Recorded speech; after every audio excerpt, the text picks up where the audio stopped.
Fala galera, tudo bem? Estamos aqui para mais um episódio do TDM, que é o Tech for Decision Makers, podcast das Alp, que reúne lideranças para falar sobre tecnologia. Hoje o assunto é finance e temos dois ilustríssimos especialistas aqui, que inclusive eu estava comentando que se eu parasse para apresentar o currículo dos vossos senhores, eu levaria muito tempo. Então, nada mais justo que passar a palavra já para o meu querido amigo Alan, começar por gentileza, Bom, que é Head de Finance hoje das Alp. E depois para o nosso querido convidado, ilustríssimo Lucas, para falar um pouquinho também de carreira, o que inclusive vocês dois têm a ver com o mercado de finance, e assim a gente vai desenvolvendo o papo em frente. bacana. Então vamos lá. Então, sou o Alan, sou head de Finance das Alp, como o Renan comentou, né? Atuo no mercado financeiro há quase 20 anos. Comecei na área técnica, né? Então, eu sou formado em computação, comecei atuando no Sicredi, na área de desenvolvimento de software. Depois acabei indo para a IBM, atuar como consultor, atuei em outras cooperativas, como Unicred, né? Empresas de tecnologia. Hoje estou nas Alp como head de operações, né? Responsável pelo segmento financeiro. E aí estou muito contente de estar batendo um papo hoje com vocês aqui sobre o segmento, sobre o que está acontecendo, né? E curioso aí para saber a ideia de vocês sobre alguns tópicos, né? Antes de passar para o Lucas, Alan, qual ano te formou? Bah, foi em 2013, cara, 2013, 13. Quantos anos 2012. já dessa carreira aí de tecnologia? Quase 20 anos. É, Quase eu não 20 vou anos. perguntar qual o primeiro computador tu teve. Vamos. Foi um Pentium 100. Tá bom. Um Pentium Não é, 100. não é tão antigo ainda, Pentium né? 100 não foi o primeiro que eu usei. Ah, Foi o ok. primeiro que eu tive. Qual que foi o primeiro que tu usou Cara, então? eu não me lembro o modelo, mas eu me lembro que É era, antigo. era bem antigo. Ok, Eu experiência então. usava. Temos experiência aqui É, na sala, é certo? verdade. Um Lucas, pouco. contigo, por gentileza. Bom, eu sou o Lucas Braganholo, sou gerente de inovação e processos da Sicredi Ouro Verde, Mato Grosso e Pará.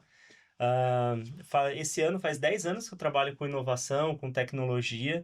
Eu trabalhei por muito tempo na Ambev, nos times de Legal. inovação, tecnologia nacional e no final da minha trajetória global. Depois trabalhei no Grupo Boticário, na área de transformação, agilidade, estratégia. Legal. E fui para o mercado financeiro numa fintech, na Neon. E aí cheguei no Sicredi Ouro Verde, para realmente trabalhar essa questão de inovação, né? Então, como que a gente leva realmente mais, não só novidades, mas soluções que fazem sentido para o nosso associado.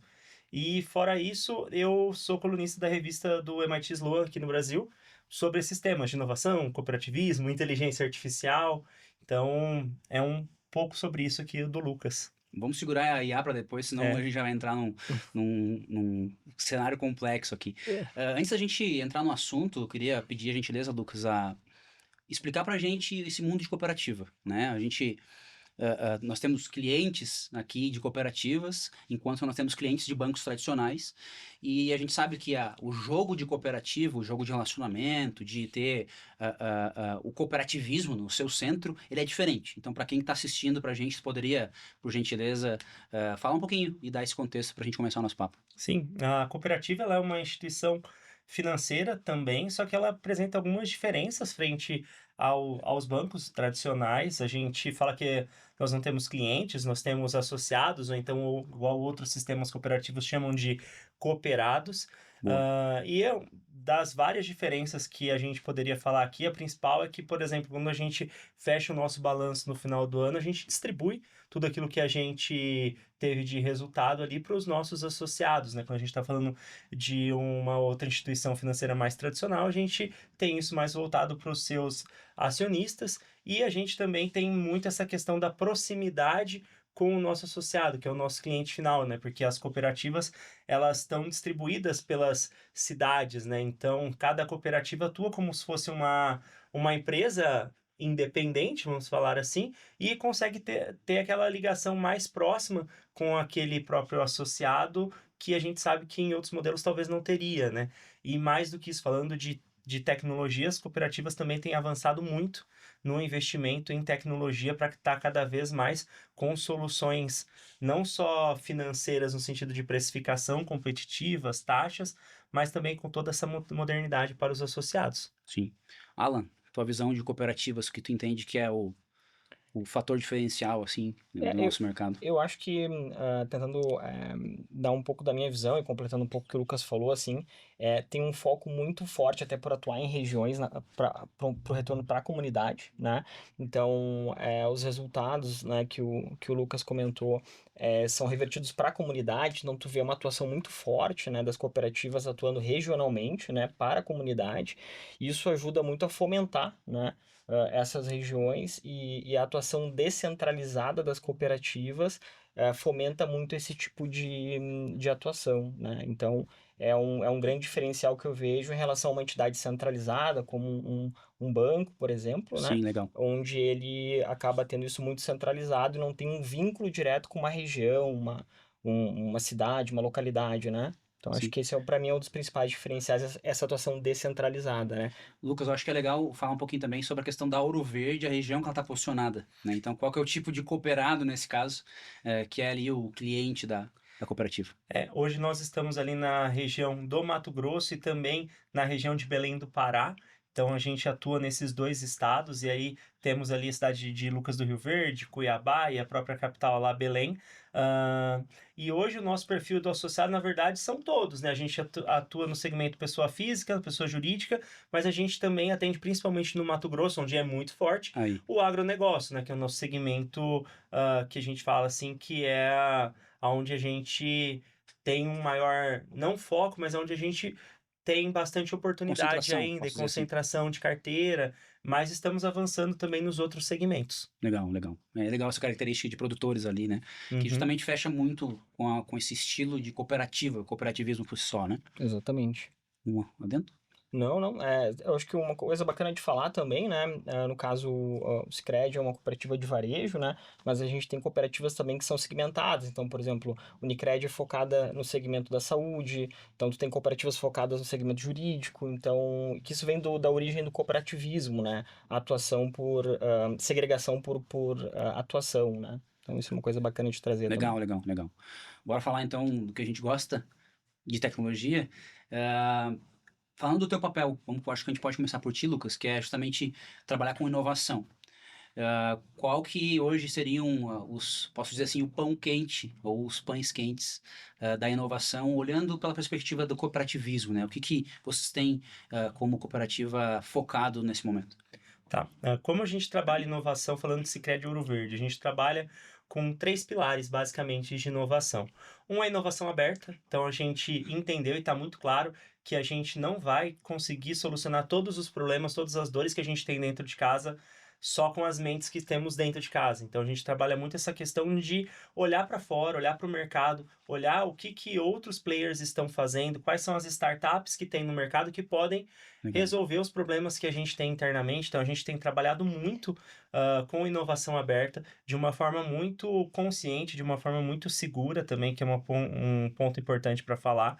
Uh, e esse é o nosso primeiro grande pilar, que é realmente entender que eu preciso olhar o mercado, eu preciso olhar para fora, porque principalmente nesse cenário que a gente vive hoje, que tudo basicamente é uma fintech, no final das contas, o meu principal concorrente que vai levar o meu associado a consumir soluções financeiras não necessariamente é uma outra cooperativa, não necessariamente é uma instituição financeira tradicional, ele pode ser uma outra fintech que resolve o problema do meu associado de uma forma diferente que eu faço Interessante. hoje, né? Então a gente olha muito para essa questão da inovação aberta. O nosso segundo pilar, e na verdade ele é o mais importante, é um pilar de cultura de inovação, porque não adianta nada eu querer trazer, por exemplo, todas essas soluções de inovação aberta para dentro se eu não tiver uma cultura de inovação muito bem definida, porque não adianta eu fazer um teste, por exemplo, uma prova de conceito, se eu estiver esperando que só vai vir resultado positivo. Então, eu preciso trabalhar essa cultura,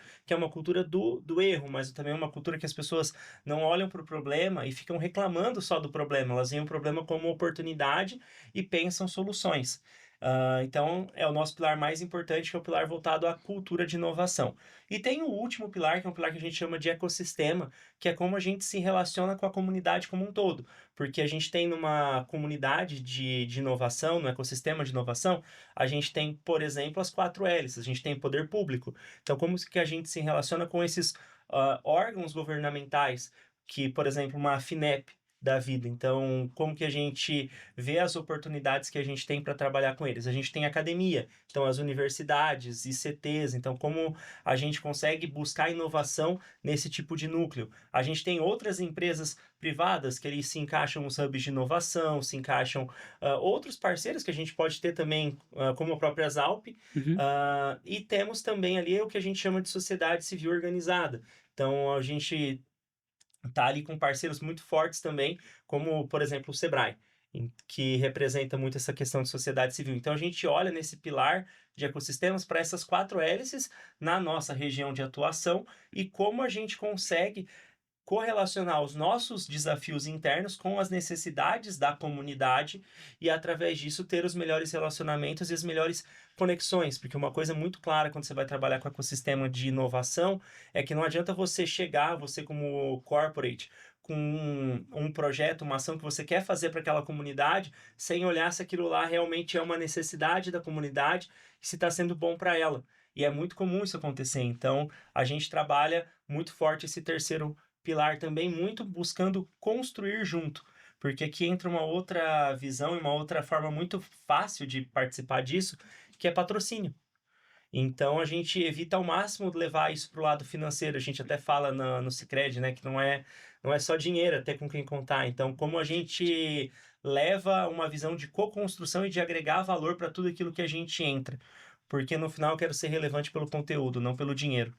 Então, a gente amarra esses 3 pilares no que a gente fala que é o nosso jeito de trabalhar a inovação. Eu trabalho cultura, eu trabalho trazer soluções externas ou então desenvolver internamente, sempre num processo muito bem definido, e também me relacionar com todos os atores que estão ali, porque isso hoje a gente entende que é o nosso melhor modelo de inovação. Perfeito, faz sentido. Bacana. Alan, inovação, tecnologia, né? Inovação tecnológica, o que que tu tem visualizado da tua perspectiva, inclusive como Zalp, né? Atendendo até mesmo outras cooperativas, o que que se tem falado sobre inovar tecnologicamente? Que tipo de produto, que tipo de solução, que tipo de motor ali a gente tem ouvido falar?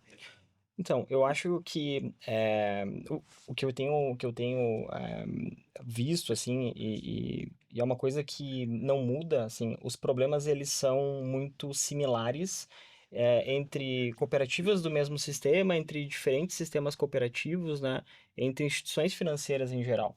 Então, tu nota que os problemas eles são semelhantes, o que muda muito é a forma de resolver, né?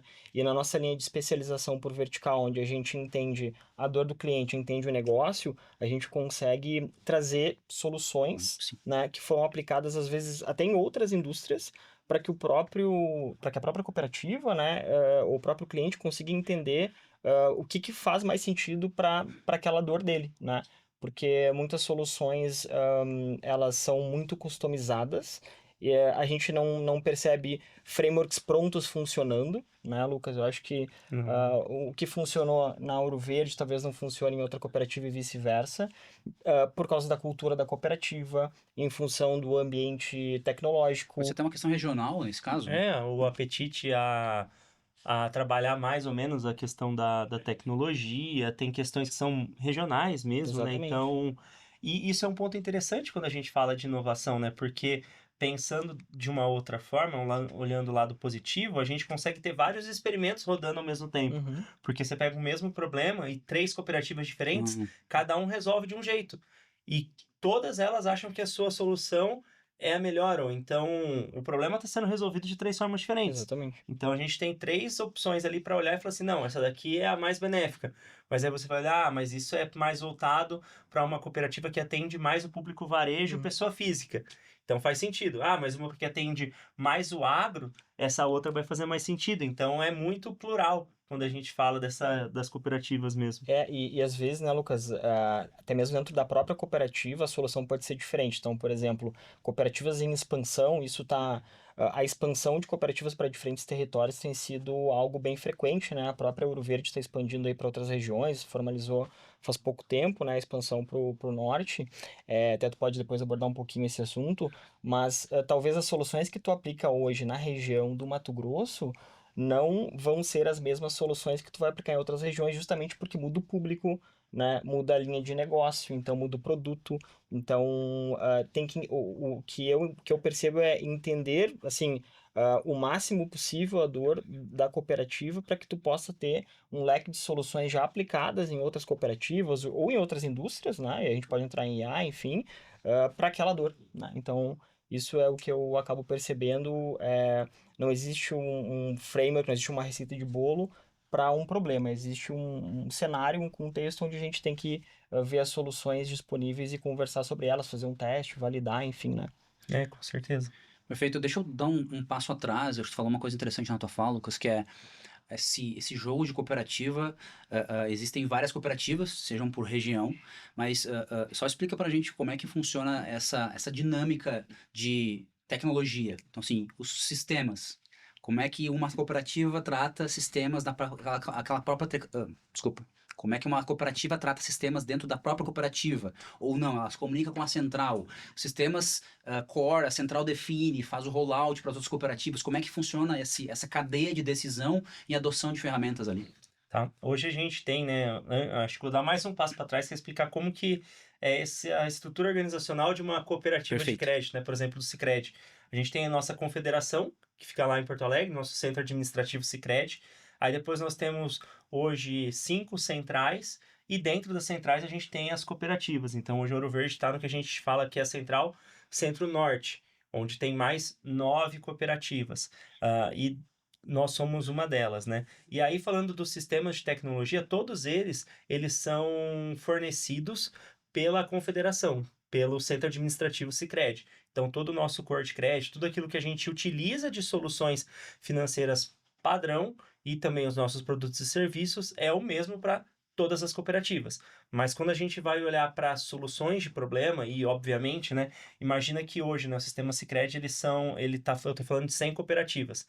Então eu tenho que atender como uma área administrativa, uma área de tecnologia, 100 empresas que são diferentes, mas que tem uma particularidade de todas serem Sicredi, mas uma é mais agro, outra é uma mais varejo, PF, a outra é uma cultura agro, mas é uma cultura de arroz, a outra é uma cultura de açaí, a outra é uma cultura de soja e milho. Então é muito diverso, né? Então você tem que pegar e colocar todo mundo numa linha e ver como que você faz essa priorização para atender algo que, olhando para um indicador, que vai fazer bastante sentido. E aí tem algumas coisas que vão avançar muito mais rápido e tem outras coisas que não vão avançar, falando sistemicamente. E aí as cooperativas, elas têm essa autonomia para desenvolver algumas soluções e também ali orientações, guias para fazer isso da maneira mais segura possível. Então, existem casos, por exemplo, que, sabendo que tem sistemas que vêm das centrais, e esses são sistemas padrões, mas também existe aquela liberdade de inovação, que é Uhum. inclusive o teu campo ali na Ouro Verde, existe esse caso de uso onde soluções pequenas nascem ali, o problema é validado, a solução entrega um valor, e isso passa a ser padrão Sim, para a rede de cooperativas? sim, isso existe. A gente tem até, inclusive, um caso que adianta um pouco a nossa conversa, que é um caso que começou na cooperativa e a gente conseguiu provar o conceito e conseguiu ver que aquilo fazia sentido não só para uma cooperativa específica, mas fazia sentido para as outras 100 cooperativas do sistema.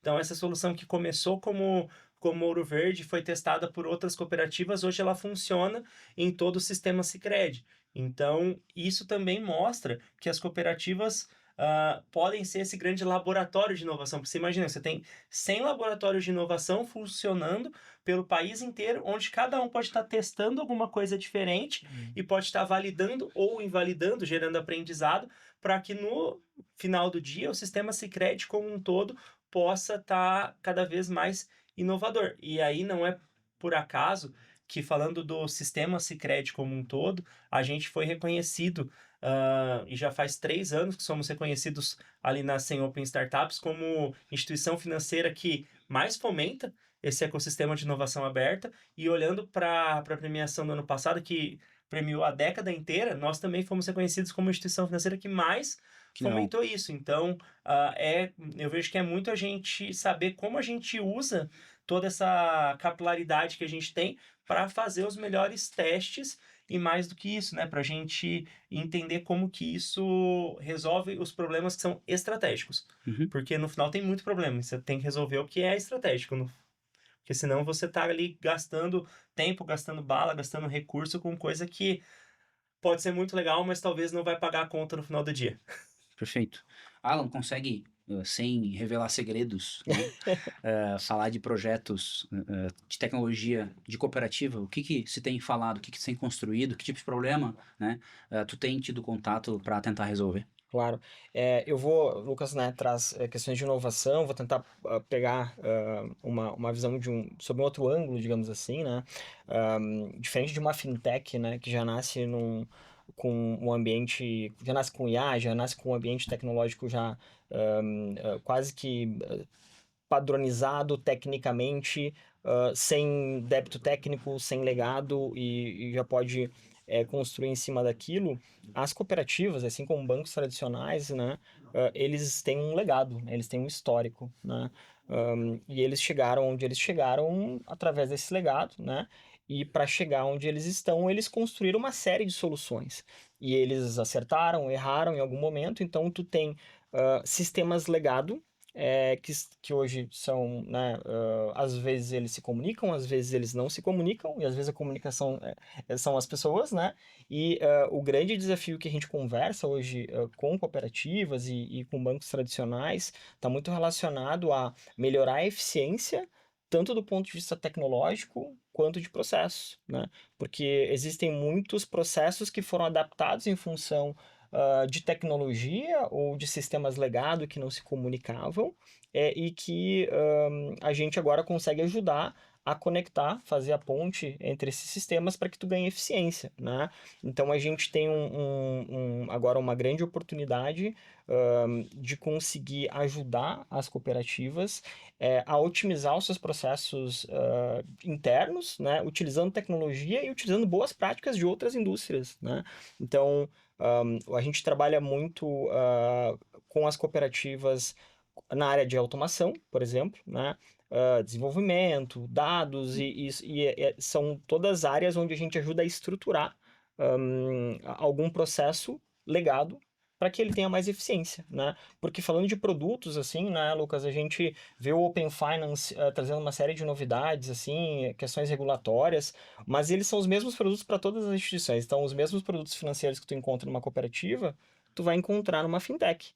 Qual que é a grande diferença? Escala, eficiência, descentralização dos modelos, governança descentralizada, né? Então, a gente tem atuado muito forte, né, com eficiência do ponto de vista tecnológico aplicada aos processos das cooperativas, nesse caso, né?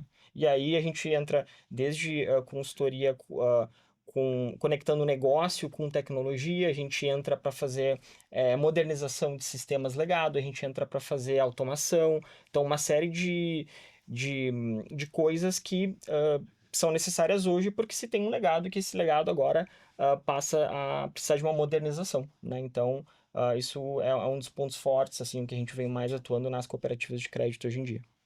E tem um ponto aí que é um ponto que depois que a gente entrega a solução, que hoje muitas vezes as pessoas elas se acostumaram tanto a trabalhar do jeito que o legado deixava trabalhar, que Uhum. quando você entrega uma nova solução tecnológica, as pessoas falam, ué, mas e essa etapa? Que ela existia antes, agora ela não existe mais. Não, é porque a ferramenta mudou. Às vezes a gente molda muito as formas como a gente faz com base na ferramenta. E aí, quando tem essa atualização, quando tem uma melhoria, muitas vezes as pessoas ficam perdidas, porque elas estavam com um modelo mental, sei lá, de 10, 15 anos atrás, mas as ferramentas não são as ferramentas mais de 10, 15 anos atrás. As ferramentas são ferramentas da semana passada, muitas Exatamente. vezes. E aí você precisa estar se adaptando também a todo momento. Por isso que eu falo que, às vezes, quando a gente fala de cultura de inovação, não é que a gente quer todo mundo colando post-it numa parede, a gente quer todo mundo entendendo que o jogo muda a todo tempo. Não é como acontecia há 15 anos atrás, que para você ter uma mudança que afetava todo mundo, demorava bastante tempo. Hoje não, tem uma atualização de um chat GPT, de um cloud, tipo, no outro dia tá todo mundo sabendo, daqui 2 dias tá todo mundo usando. Exatamente. E a gente precisa ter essa agilidade, né? Então, gestão da mudança, se adaptar rapidamente, não ter aversão à mudança é algo que é fundamental. Lucas, tu justamente estava falando de que inovação, eu acho que o teu principal desafio, né, é justamente que as pessoas entendam que os problemas são novos a cada dia, as soluções são novas a cada dia e a mensagem principal disso tudo é que as pessoas se adaptem. Cara, a inovação é justamente resolver problemas novos de maneira rápida e posso dizer assim, de dinâmica, né?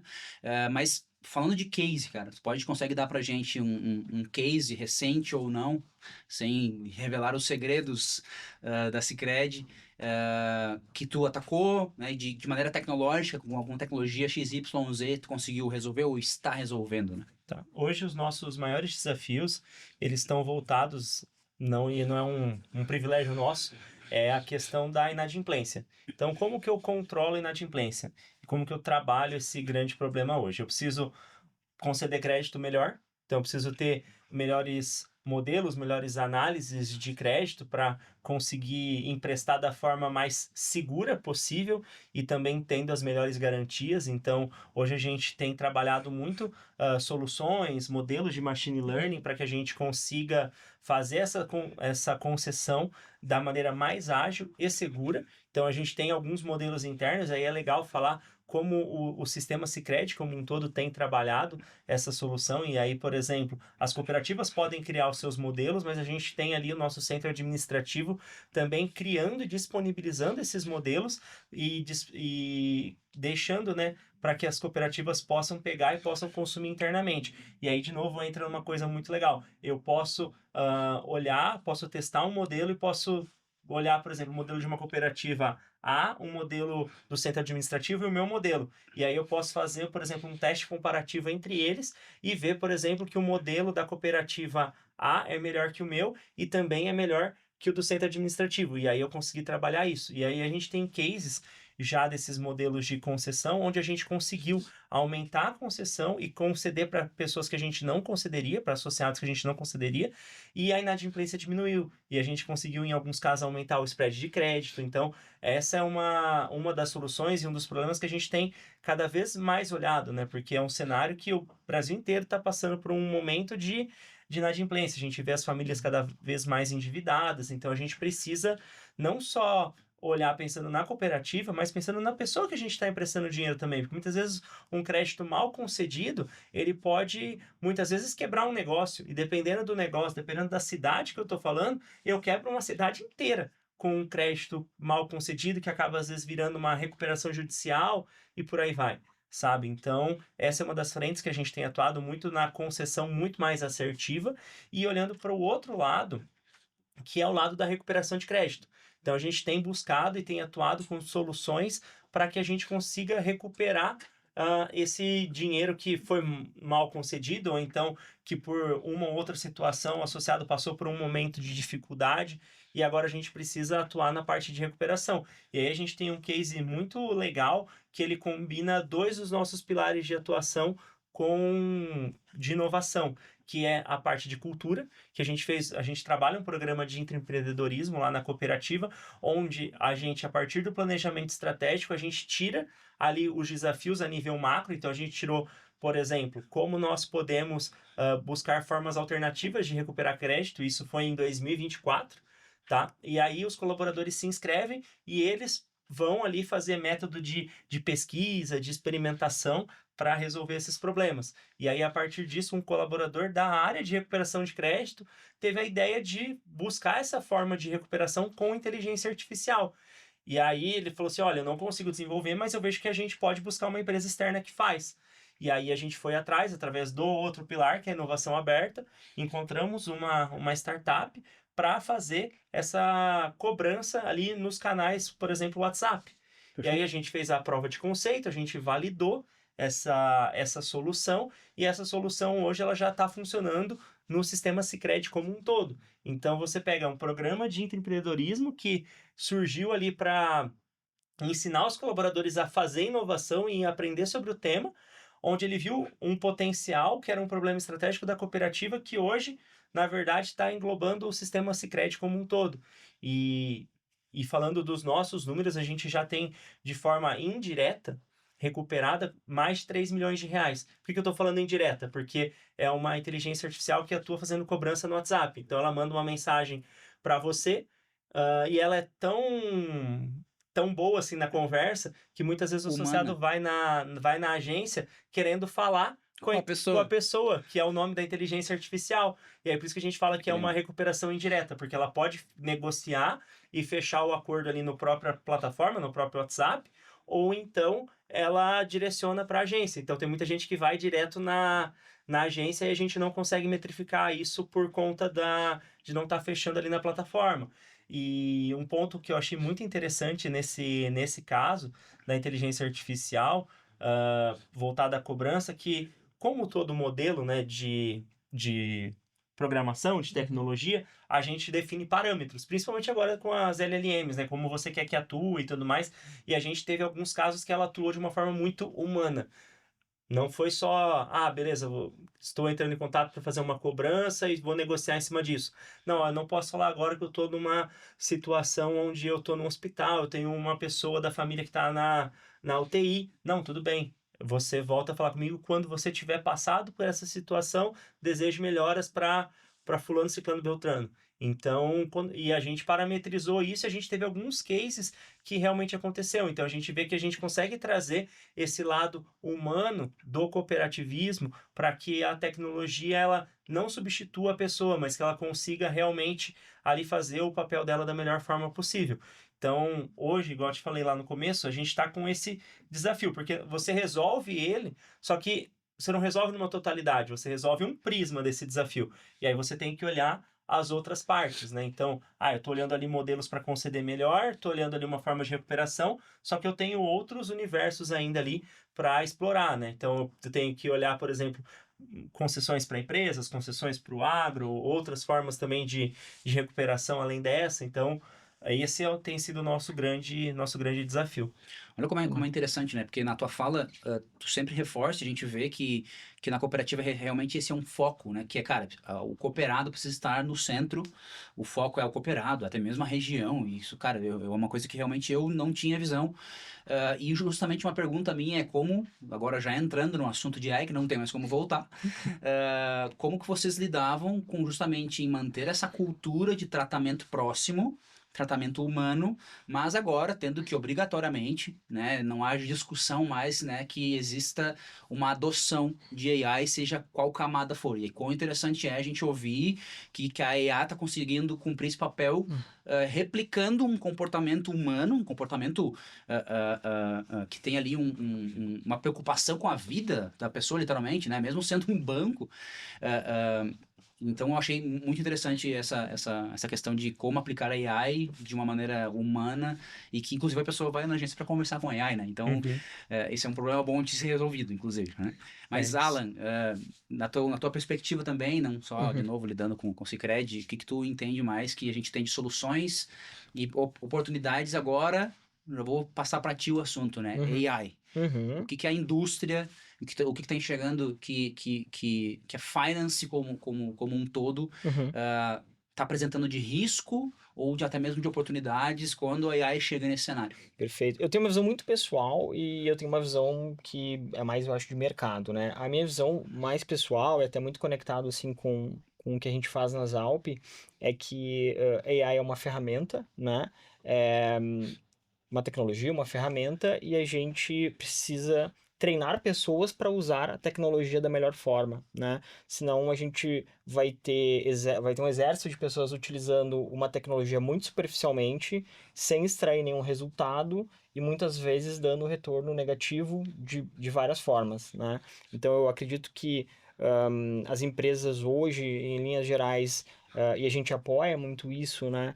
Elas precisam se preocupar com o treinamento das pessoas, como usar IA, desde o ponto de vista como usar didaticamente, mas também de forma segura, né? Um pouco do que a gente estava conversando mais cedo, é como que as pessoas devem usar a IA sem expor a empresa a riscos, né, de segurança, riscos de compliance. Então, como qualquer iniciativa, IA tem que ter uma camada, na minha visão, educacional, onde a gente ensina como usar IA, como extrair o melhor da IA e como usar ela de forma segura, né? Eu acho que esse é um dos grandes desafios, porque a partir, digamos assim, deste letramento, dessa educação, as pessoas vão estar prontas ou deveriam ter uma base para buscar esse conhecimento, né?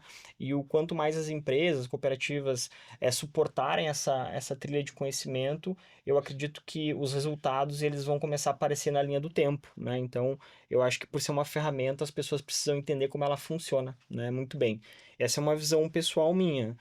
Uma visão de mercado, e aí já talvez pulando algumas etapas, e depois a gente pode voltar para falar das pessoas, hoje o mercado está muito focado em agentes de IA, né? Então a gente vê uma série de tecnologias, né, Renato, sabe disso muito melhor do que eu, focadas na construção de agentes de IA para substituir tarefas repetitivas, né? Então as pessoas elas passam cada vez mais a atuar numa curadoria de agentes de IA ou de inteligência artificial, né? Do que efetivamente executando as tarefas, né? E eu acho que a gente se encaminha de uma forma muito rápida, passos largos para um mercado onde as pessoas vão fazer muito mais curadoria do que execução de tarefas repetitivas, né? Então, essa é a minha visão, assim, e o mercado financeiro está muito forte nisso, né? A gente está falando aqui de um agente conversacional para recuperação de crédito, a gente está falando também de atendimento, a gente já começou a falar de agentes de validação de código para verificar exposição a risco. A gente já começou a falar sobre uma série de coisas envolvendo agentes, mas cada agente faz uma função e essa função é repetitiva, né? Então, a gente vai começar cada vez mais enxergar dentro do mercado financeiro, que ele é muito robusto nesse sentido, as pessoas atuando como curadoria e não como execução, né, de tarefas repetitivas. Né? Eu particularmente, eu vejo algo muito parecido com aquilo que você traz na sua visão pessoal, que é uma ferramenta que a gente tem hoje, sabe? E eu vejo que muitas vezes a gente acaba até não tendo resultados muito bons porque a gente pega uma ferramenta e a gente quer fazer tudo com aquela ferramenta. E aí, vamos fazer uma analogia com ferramentas mesmo, mecânicas. Não adianta eu querer, por exemplo, pegar uma chave de fenda e fazer um trabalho que eu preciso fazer com um martelo, porque eu tô viciado em usar chave de fenda.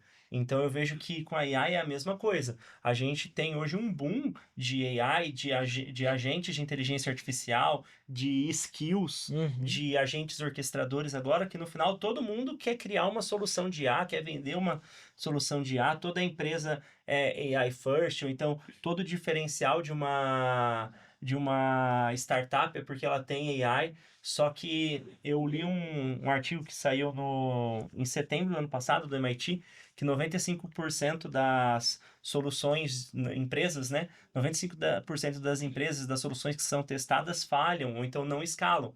E é muito por conta disso, porque a gente está tentando a todo custo colocar a inteligência artificial, ou então, no final das contas, a gente está fazendo aqueles pilotos, aqueles testes que, beleza, tipo, validou, mas, tipo, aquilo lá não vai escalar nunca. Porque uma outra coisa que a gente precisa ver nesse universo de AI é que para aquilo escalar, tem sim um custo. É muito mais barato que uma pessoa? Mas aí você vai olhando e vai utilizando essa questão de tokens e você tem que ter muito cuidado, porque daqui a pouco você está tendo um ROI em cima daquele token que você está trabalhando, porque senão o negócio escala de uma maneira que não faz sentido. Tem um FinOps ali da AI que precisa ser olhado, né? Fica muito caro, né? Dependendo da tarefa que tu for utilizar. Nosso, inclusive, um contexto nosso como Zalp, né? A gente entende que nem toda tarefa é passível de utilização de AI. Tem uma brincadeira que se faz, né? Que se tu pegar um sistema hoje, pegar aquela telinha do carregando e tu mudar o carregando para pensando, esse sistema já é um sistema AI first. Né? E agora ele não tá mais carregando, ele tá pensando. Brincadeiras à parte, o nosso, inclusive como Zalp, o que a gente descreve que é um fenômeno bem interessante que está acontecendo agora, que é um descolamento da capacidade operacional. Então, vamos imaginar num gráfico linear um crescimento de uma empresa, pode ser que ela, inclusive, nem esteja crescendo em um platô ali de crescimento, mas independente para onde aponta a linha, existe uma outra linha da capacidade operacional que ela acompanhava. Então, enquanto a minha empresa cresce, a minha capacidade operacional também está crescendo. A gente descreve, hoje a gente consegue enxergar que existe um descolamento dessa capacidade, porque as mesmas pessoas, com as ferramentas corretas, que é o teu discurso, elas acabam fazendo mais, entregando mais. E aí, antes de colocar a minha pergunta para ti, Lucas, a gente lê também, como Zalp, que nós temos dois tipos de ganho hoje num universo de AI. É um ganho que nós descrevemos como um ganho horizontal, que é um ganho de menor porcentagem de eficiência, vamos colocar números aqui de 5 a 15, talvez 20%, mas que quando adotado numa companhia, de maneira horizontal e mais simples, ou seja, o caso que nem tu falou, às vezes uma adoção de um cloud, uma skill específica, um chat GPT bem utilizado, uma biblioteca de prompts, eu estou falando do básico aqui. Em escala, né? A empresa adotando isso em escala, eu tenho um ganho relevante ali, né? Mas também nós temos um outro ganho que nós chamamos de ganho vertical, que é aquele ganho quando a gente aplica numa área específica, eu tenho um ganho bem maior. É um agente específico que vai converter alguns milhões para ti, e a gente está falando aqui de porcentagens maiores. Enquanto um ganho horizontal vai de 5 a 15, talvez 20, a gente está falando de oportunidades de 60, 80, 300%, né? Como que vocês lidam hoje justamente com essa camada de adoção inicial? Né? Você enxerga que tem espaço para que as pessoas adotem o básico bem feito da AI e mais do que isso, né? As pessoas estão enxergando a importância disso, que tem, pelo menos para a gente, né? Ainda chega um questionamento. Será que vale a pena ou não vale a pena utilizar? Assim, a gente tem trabalhado muito isso, uma parte de cultura de utilização de inteligência artificial mesmo, e isso dá muito certo lá na cooperativa, porque a primeira linha que está super engajada é o nosso presidente e os nossos diretores. Então, isso mostra, isso dá o tom de que realmente o tema, ele é importante, ele é estratégico, ele precisa ser não só trabalhado, mas ele precisa estar no dia a dia das pessoas. Então, por exemplo, a gente tem um time que visitou todas as unidades que a gente tem de atendimento, todas as nossas agências, mostrou todas as soluções que a gente tem, mas mais do que isso, mostrou a solução que a pessoa pode usar no dia a dia. E a partir disso, o que a gente fez, né? Quais são as soluções que a gente disponibiliza para esse uso no dia a dia? Hoje, para nós que trabalhamos com inovação, com tecnologia, é muito fácil falar assim, faz um prompt assim, assim, assado, dá contexto, fala disso, fala daquilo, e aí você vai ter o resultado que você precisa. Mas para aquela pessoa que muitas vezes nunca conversou ou conversa muito pouco com a inteligência artificial, o prompt em si é uma barreira. Porque a gente tende a falar com a máquina igual a gente fala com o humano. Então a gente vai falar oi, a gente vai falar bom dia, a gente vai... Enfim, muitas vezes a pessoa, ela demora a falar o que ela precisa realmente, né? Não manda tudo de uma vez. Então a gente criou uma ferramenta lá que a gente chama de banco de prompts. E ela funciona, e ela tem duas vertentes. A primeira é uma mais tradicional, vamos falar assim, que a gente pegou situações gerais do dia a dia de uma agência, por exemplo, que a pessoa pode ir lá, o nosso gerente de negócio, e só copiar e colar. Então, por exemplo, o Renan sentou na minha frente e eu quero ofertar para ele um seguro de vida. Só que ele é um rapaz novo, não tá pensando nisso agora, mas como que eu falo disso para ele? Então ele vai lá dentro da nossa ferramenta, ele clica em seguro de vida e vai aparecer lá, ele copia e joga lá. Ele só vai trocar, por exemplo, o nome, a data de nascimento, algumas informações ali, mas é só um copiar e colar no prompt. E isso é para deixar a pessoa um pouco mais familiarizada com a inteligência artificial. Então ela já não tem que pensar naquele prompt que é desse tamanho, que é super bem definido. Ela já tem aquilo lá ali disponível para ela, que hoje seria muito daquilo que a gente está falando, uma skill. Então ela já tem aquilo lá e ela consegue desenrolar em cima daquilo.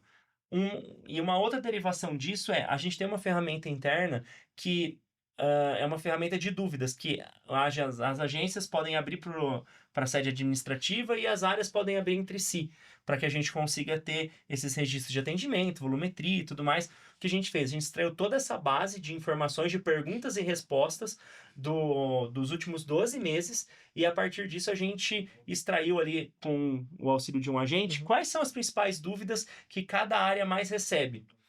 E aí o que a gente fez? A gente tem sim os normativos internos, que é onde estão as respostas, mas a gente pegou com cada área qual é a resposta padrão dada para aquela pergunta. E aí a gente treinou um modelo interno, e aí hoje a gente já tem boa parte não, mais da metade das nossas conversas hoje que os colaboradores têm para tirar a dúvida são com a inteligência artificial e não são com humanos. E a gente leva isso para as nossas agências, para os nossos colaboradores, muito dizendo que eu estou entregando essa solução não porque eu não quero que a pessoa converse com a pessoa, mas que eu quero que a pessoa que fazer aquela tarefa operacional, que ela esteja livre para fazer outras tarefas e muitas vezes atender o nosso associado de uma maneira mais ágil, de uma maneira que preze mais por esse relacionamento mesmo. Então, a gente tem trabalhado dessa forma e sistemicamente, agora falando como uma confederação como um todo, a gente está num desafio gamificado para utilizar a inteligência artificial. Então, as pessoas estão ali fazendo formações para saber o básico. Porque eu concordo muito com esse estudo e a gente vê que se todo mundo estiver usando e estiver ali obtendo seus 5, 10, seus 15%, vai dar uma escala muito maior. Mas a gente não pode deixar de olhar, e aí não é uma questão, mas qual que é o foco? O foco primeiro é trabalhar a cultura, mas a gente não pode deixar de olhar essas oportunidades que a gente tem de dar profundidade, porque nessa profundidade a gente também ganha ou deixa de gastar muito, né? Então, é sim ter uma boa base, porque no final das contas, o que eu acredito muito, né, falando de visões pessoais, que há 10 anos atrás, quando eu comecei a trabalhar com inovação, você ia olhar todas as vagas de emprego e tinha lá que você precisava ter o quê? Excel avançado. Sabe? Tipo, hoje, vamos lá, né? Se você sabe usar bem inteligência artificial, você faz qualquer coisa no Excel. Ou você nem usa mais Excel, que é a melhor opção no final das contas, né? Por mais que tenha muitas empresas e muitas coisas sendo sustentadas ainda por uma planilha de Excel. Mas o que eu vejo? Eu vejo que hoje a gente está caminhando cada vez mais para que as vagas, e já acontece hoje, né? As vagas de emprego em 2026 tem ali alguma coisa de conhecimentos de inteligência artificial, manipulação de dados, então SQL, saber um pouco de Python, porque também não adianta nada você cair numa empresa que é AI first e você não saber fazer uma consulta com SQL, você não saber fazer alguns comandos em Python, porque tá tudo ali muito bem organizado em termos de banco de dados, mas se você não souber depois trabalhar isso da melhor forma possível, não adianta nada ter aquilo. Então eu vejo que a gente também, como profissional, olhando essa parte de cultura, a gente também está evoluindo para o que a gente vai precisar ter daqui para frente. Lucas, tu falou uma coisa bem interessante, que é sobre o Excel básico. E isso é uma verdade absoluta, né? Se nós tivéssemos hoje que simplesmente substituir o Excel básico por uma AI básico, ou até mesmo um chat GPT básico, talvez para ficar mais óbvio ainda, faria todo sentido, né? E aí, para a gente ir para o final aqui, gostaria de perguntar para vocês agora, tirando o cadeira crachá Zalp, tirando o crachá Sicredi, qual que é a visão de vocês como profissionais agora? O que vocês têm se preocupado e enxergado também de oportunidades para ter a AI como aliada, sabendo que uma coisa também é óbvia, o profissional com AI vai ser o profissional totalmente diferente, mais bem valorizado, vai ser não, já é, do que o profissional sem AI, isso ninguém mais discute. Então, Alan, o que na tua visão, agora a visão Alan, pessoa, tu tem te atentado, se preparado, o que tu tem digerido, se alimentado aí sobre o assunto de AI, como tu tem lidado com isso no dia a dia? Perfeito, cara. O que eu acho, né? Eu acho que a gente vai entrar agora numa era onde as pessoas deixam de ser especialistas numa ferramenta específica. Então, o Lucas trouxe o exemplo do Excel, né? Hoje em dia, com o apoio de AI, tu não precisa mais entender no detalhe exatamente como as ferramentas funcionam, porque tu pode basicamente fazer um prompt, tu pode conversar com uma IA, tu pode ter um skill que vai executar uma tarefa por ti, né? Então, eu acredito que agora a gente passa por uma mudança onde os profissionais eles deixam de ser especialistas num produto e eles passam a ter que pensar mais, porque eles vão atuar cada vez mais como curadoria, que é o que eu comentei antes, né? De um contexto de negócio. Então, o profissional vai ter que se especializar em um contexto de negócio, porque como resolver a ferramenta a ser utilizada, como utilizar aquela ferramenta, ele vai ter o suporte de AI, e isso ainda vai evoluir muito mais, ele vai ter um skill. Então, eu acho que a gente sai de uma era onde os profissionais, aí trazendo um pouco para a tecnologia, eram profissionais do produto A, B ou da plataforma C, e eles passam a ser profissionais especializados em contexto de negócio, e eles passam a conversar com as IAs para resolver o problema. né? Ao ponto que tu não precisa mais conhecer todas as ferramentas ou nenhuma ferramenta a fundo, que tu pode ter o apoio de AI para executar alguma tarefa, e a partir do momento que tu identifica que ela está madura o suficiente para executar sozinha, um skill pode ser criado.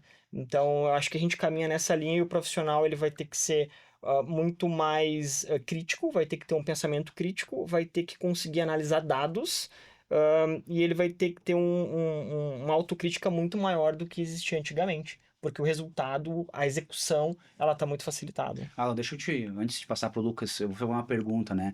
Quantos apps tu Vibe codou esse ano? Brincadeira, não precisa responder. Pode ser que tu arrume hates de Vibe Coding. Guarda essa pra ti.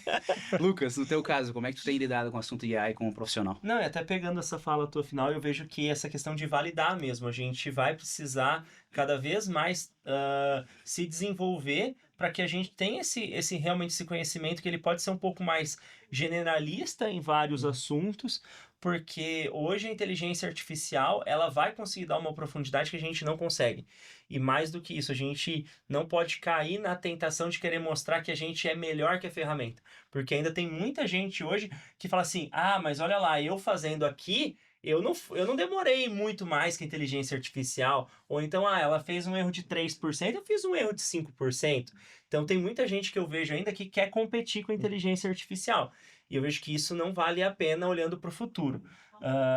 E nem para o presente, na verdade. E outra coisa também que eu acredito muito é que a gente está vivendo agora um momento que a bolha é a inteligência artificial, e essa bolha ela está se esticando, né? Porque antes era os modelos de LLM, aí são os agentes, agora são as skills, aí depois vai vir uma outra coisa depois das skills, aí em tudo isso tem o vibe coding acontecendo, que é uma polêmica à parte, que daria para falar mais uma hora sobre vibe coding, mas enfim, eu vejo que hoje, como profissionais, a gente tem que ficar atento ao que são essas tendências que estão sendo faladas, o que são essas ferramentas, para que a gente possa se atualizar. Porque, voltando na analogia do Excel, a gente teve o Excel, aí depois a gente teve o Power BI, aí depois a gente teve X, Y, Z, e hoje a gente está na AI.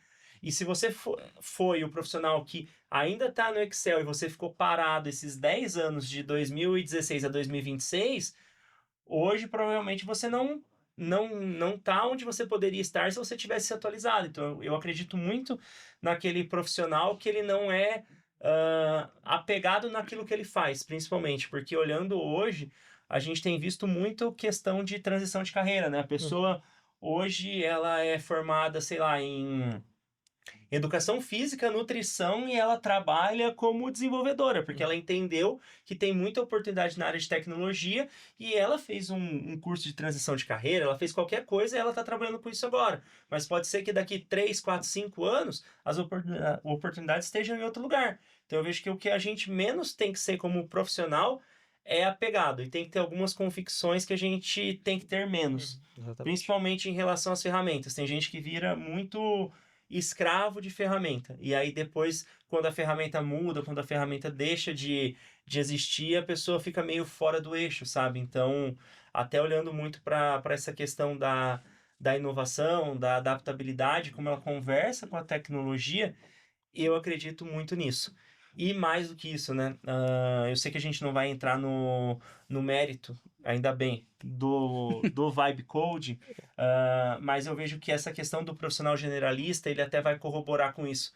Porque aí você vai conseguir ver aquilo que está sendo entregue para você, e você vai falar assim, não, isso aqui não faz sentido nenhum. Ou isso aqui não para em pé sozinho.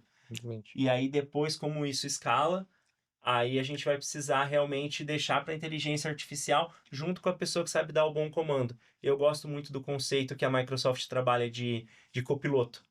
Porque no final das contas, você tem um copiloto ali. E aí é o seu papel como pessoa conseguir dar os melhores comandos hoje. Falando de inteligência artificial, porque a próxima bolha a gente não sabe qual vai ser. Exatamente. Nem qual ferramenta. Nem qual ferramenta. Exato. Dando meus centavos aqui, né? A gente tem ouvido sobre 2 tipos de profissionais. Primeiro é o individual contributor, o cara que é individual mesmo, aquele cara que, aliado com ferramentas certas, ele entrega muito. Esse cara está sendo muito valorizado. E isso é muito interessante. E o segundo que a gente tem ouvido bastante é o Forward Deploy Engineer, que é aquele cara que faz a intersecção entre business e negócio, mas é o cara que tem background tecnológico. Ou seja, poxa, ele tem a faca e o queijo na mão, é só ele entender um pouquinho do business um pouco mais, ele consegue ajudar muito. Então é muito interessante conceitos que a gente tem acompanhado e são muito interessantes aí, são novos, totalmente novos pra gente, né? São coisas desse ano. E é bacana, Renan, também, só pra. Tu me lembrou de uma outra coisa, né? Com relação ao profissional do futuro. Eu acho que, falando de soft skills, na realidade, na medida que a gente evolui, cada vez mais vai ser valorizado os soft skills relacionados à interação entre pessoas, relacionamento, porque é uma coisa que hoje em dia está muito fácil de se perder, né? Com todas as LLMs e a gente caminha, né, a passos largos para os profissionais colocarem o fone de ouvido e construir uma empresa, um império atrás do computador. Os profissionais que conseguirem interagir com pessoas, né, ter mais essa parte de soft skills de relacionamento mesmo, esses vão ser profissionais que vão já estar um passo à frente, porque eles vão conseguir construir relações, né, e a gente percebe isso muito nos encontros presenciais, né. A gente, depois da pandemia, teve os primeiros eventos de tecnologia e a gente via como as pessoas estavam realmente gostando daqueles eventos, né? Então, todo mundo saiu de casa, Eles né? lembraram que era bom Lembraram conviver como que era conviver com e pessoas, interagir né? com outras pessoas. E Exatamente. isso acaba sendo um paradoxo, né? Porque a gente acha que a tecnologia agora vai afastar as pessoas, mas pelo Perfeito. contrário, né? A tecnologia vai dar mais tempo para que as pessoas consigam ter essa questão, esse convívio, esse relacionamento entre elas, né? E aí, falando um pouco de Sicredi, que a gente acredita muito nisso. A gente acredita que a tecnologia vem não para distanciar, mas ela vem para aproximar cada vez mais as pessoas, muito nessa questão de hiperpersonalização Exatamente. também, sabe? Tipo, então e eu acredito muito nisso que você falou, que a gente não vai ficar mais distante, que a gente vai ficar mais próximo. Então, gente, chegamos ao final. Eu quero agradecer demais, Lucas, por ter aceitado o desafio para falar com a gente. Alan, dentro de casa já, mas ter aceitado a conversar aqui com a gente. Eu, particularmente, aprendi muito sobre o mundo de cooperativas. A gente adora conversar sobre tecnologia, então é um ambiente muito bom. Quero agradecer todo mundo que esteve com a gente até nesse momento. Se você gostou do conteúdo, manda pro seu par do lado e, obviamente, fica acompanhando a gente que novos episódios vão ter aí pela frente. Obrigado.